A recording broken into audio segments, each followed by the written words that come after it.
Hi, magandang hapon o magandang umaga sa inyo lahat mga ka-idol. Good morning. Narito po kami ngayon sa ating alagang hayop nga si Toro. So, pinainom ko na siya po ngayong umaga. Kasi gusto siya mag-inom. Yun o, ang aking turong kalabaw. Mga ka-idol.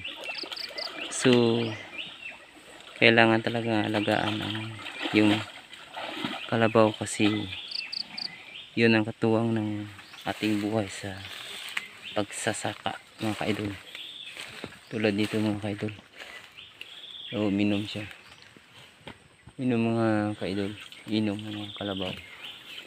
Yan, wug wug wug.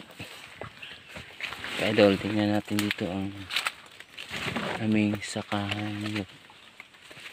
Mayroong mga agi ng tao mga ka-idol. Baka mayroong nagnanakaw dito, di po natin alam mga ka-idol. Ang agi ano ba ito mga ka-idol?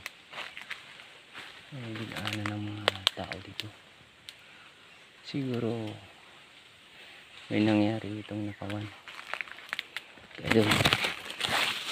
Ayun, dilim dito. Ang ganda na pala ng paliguan ng kalabaw dito. Ayan nyo po, may sapa nga maliit. Yung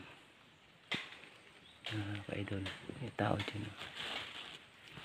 Yung tao na yan, ba't gayaan siya, ba't nandyan siya? So balik po tayo sa ating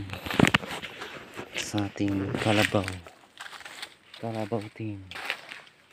Ito mga ka-idol, yun, ito mga ka-idol. Punin ko yung takip ko sa mukha kasi hindi pa masyadong mainit mga ka-idol. Hindi na, pangit na. So nandito po tayo sa ating kalabawang alaga. Yun po siya idol.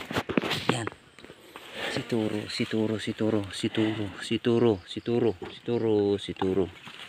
Oh, saka ka nagtitiro, hindi ka pa maglabog, ayaw mo pa palabog na.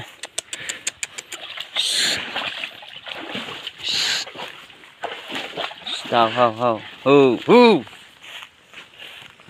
parang tuturukin ako nito. Kalabaw na yan mga idol. Yun. So maraming salamat mga idol. Kailangan talaga ang hayop sa ating sakahan. Gamitin yun talaga sa aming gulayan mga idol.